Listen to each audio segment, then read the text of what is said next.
Assalamualaikum warahmatullahi wabarakatuh. Pemirsa SMTV, jumpa lagi dalam program Ribut Muktamar, rembuk santai tentang Muktamar. Sudah hadir kali ini di tengah kita Mas Muhammad Ridha dari penerbit Suara Muhammadiyah. Selamat siang Mas Muhammad Ridha. Selamat siang. Sehat? Alhamdulillah ya. Oke. Dalam rangka menyemarakan Muktamar, penerbit Suara Muhammadiyah juga menerbitkan berbagai banyak buku, bahkan nggak cuma SM, mungkin di luar Suara Muhammadiyah juga rame-rame berbondong-bondong menerbitkan buku, dan kita banyak juga tidak hanya dari daerah-daerah, terutama pimpinan pusat juga personalnya banyak yang menerbitkan buku. Ya wajar, Muktamar kan orang berkumpul, ya kita menyuguhkan karya-karya terbaik gitu. Nah, di SM sudah ada beberapa gitu, termasuk hari ini tidak lagi tentang 48 produk Muktamar, tapi ini sudah ada beberapa buku yang juga wajib dicicipi bagi warga Muhammadiyah. Ya ini vitamin A lah ya, biar matanya lebih cereng gitu. Ini sudah ada Mas Ribas. Nah, kita akan tanya-tanya kepada Mas Ribas ini seputar buku apa yang sudah disiapkan oleh Suara Muhammadiyah dalam rangka meramaikan Muktamar. Monggo Mas Ribas, ini mau yang diulas yang mana dulu nih? Yang paling tebal atau yang paling tipis ini ya? Itu karena sebelah sini ini ada buku tentang Buya. Mungkin itu kenang-kenangan dari kita yang ada di Suara Muhammadiyah terhadap Buya. Kemudian ini ada karangannya Prof. Haidar Nasir tentang Islam Syariat. Ini sebenarnya cetak ulang ya Mas Ribas ya. Itu dicetak ulang oleh penerbit Suara Muhammadiyah. Kemudian ada juga Lim Ho Ho ya, Lim Ho Ho. Nah Mas Ribas kebetulan karena di redaksi juga sering meresensi buku gitu ya. Dia yang bertanggung jawab tentang resensi. Monggo Mas Ribas, mana yang mau diulas dulu ini? Mungkin dari yang Lim Ho Ho dulu ya. Lim Ho Ho. Iya. Nah, buku ini bercerita tentang apa dan sebenarnya siapa itu Lim Ho Ho? Monggo Mas Ribas. Ya, dari namanya ya, Lim Ho Ho, kita tahu ini bukan orang Arab ya. Iya, bukan orang Arab, jadi jelas ya, Lim Ho Ho itu. Iya. Kalau toh itu orang Arab, ya orang Arab keturunan Cina gitu. Oke. Ya, Lim Ho Ho ini kan ya keturunan Cina itu tadi. Nah, ini menarik karena ternyata pertautan antara Muhammadiyah dengan Tionghoa itu ternyata sangat dekat gitu. Selama ini kan kita taunya tokoh-tokoh Tionghoa yang aktif di Muhammadiyah itu kan ada Abdul Karim Ooi gitu ya di Bengkulu, kemudian Abdullah Chan di Maluku gitu kan. Nah, ternyata ada banyak lagi gitu. Salah satunya adalah Lim Ho Ho. Nah, menariknya Lim Ho Ho ini datang dari Cina ke Indonesia itu di umur 9 tahun gitu. Dia itu saat itu dia termasuk generasi pertama orang Cina yang bermigrasi ke Asia Tenggara saat itu. Jadi saat itu dekade 1920-an, 1930-an itu negara-negara itu sedang mengalami Malaysia, namanya di buku itu atau di buku-buku sejarah yang lain. Sedang mengalami zaman Malaysia, itu zaman susah. Orang susah gitu, ekonomi susah untuk hidup, apalagi di Cina yang penduduknya sangat padat gitu kan. Untuk mencari kehidupan itu sangat susah, untuk hidup layak itu sangat susah. Akhirnya mereka itu ramai-ramai bermigrasi ke negara-negara Asia Tenggara gitu. Nah, termasuk itu pamannya Lim Ho Ho dan Lim Ho Ho sendiri gitu. Dia kemudian ke Kalimantan gitu. Itu naik kapal sekitar berpuluh-puluh hari gitu ya.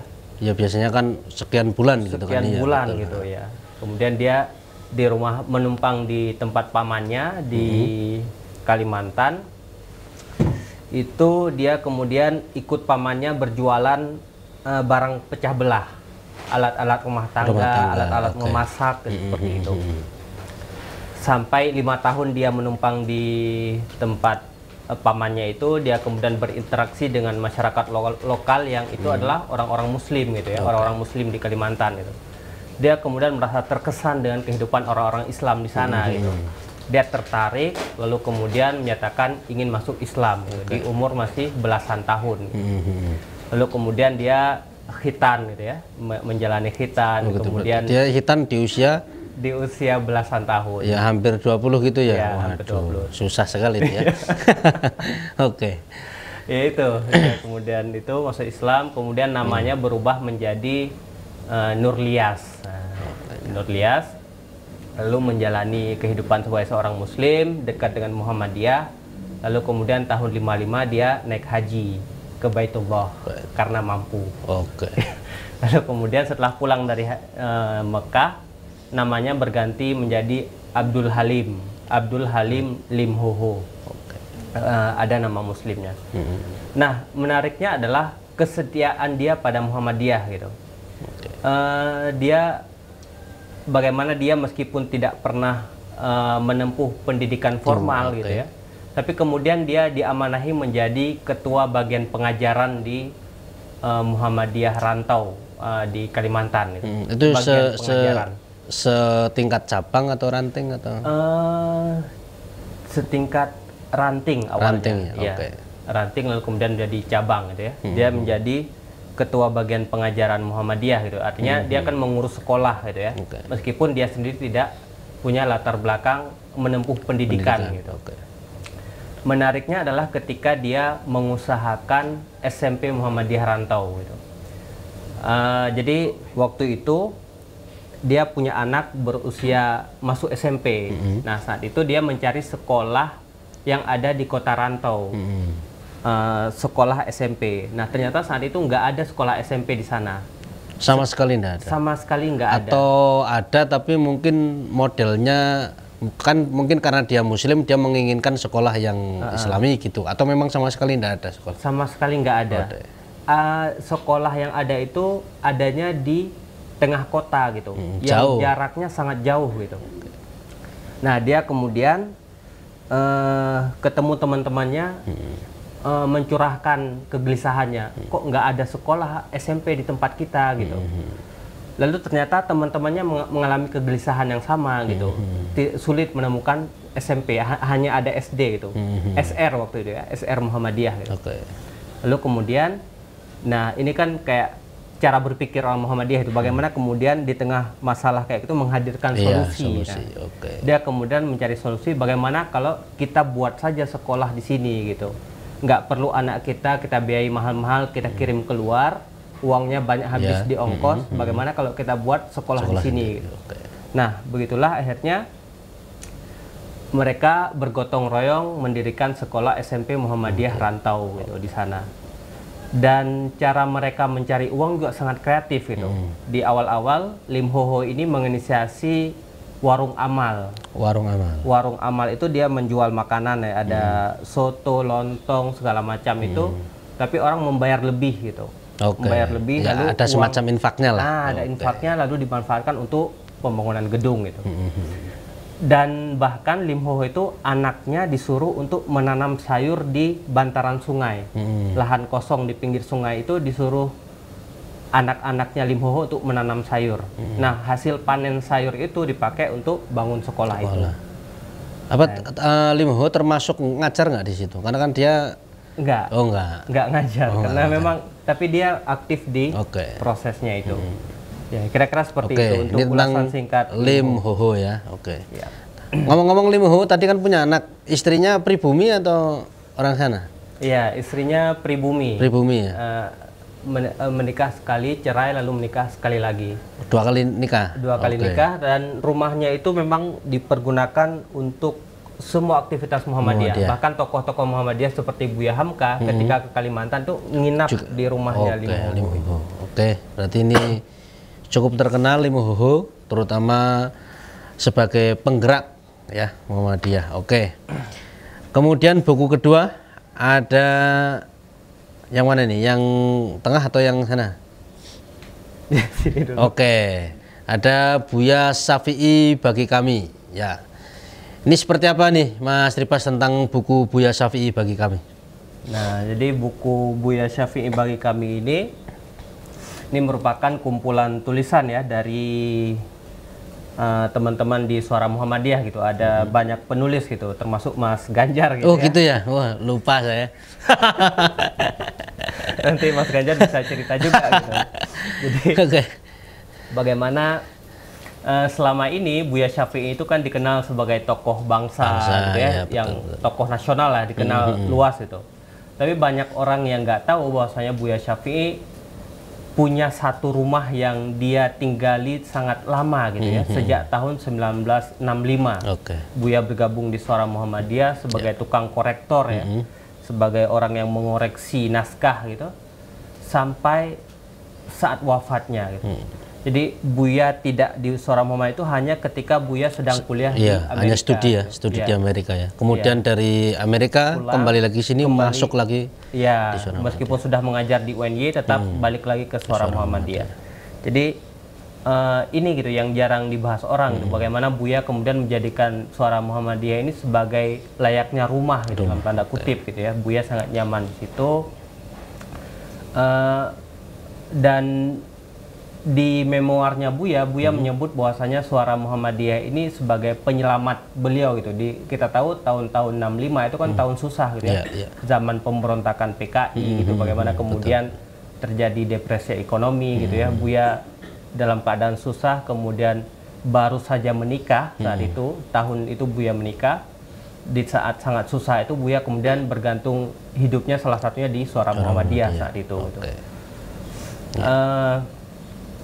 Dan dengan kehadiran Buya di Suara Muhammadiyah itu memberi nuansa menarik juga bagi Suara Muhammadiyah gitu. Buya hadir dengan jurnalisme sastrawi gitu, jurnalisme sejarah gitu ya. Bagaimana Buya menggabungkan antara jurnalistik dengan ilmu sejarah sebagai background Buya gitu. Bagaimana kemudian liputan-liputan Buya menjadi bernuansa sejarah. Iya betul. Kan terakhir edisi kita juga banyak mengulas tentang sejarah. Tentang sejarah seperti itu.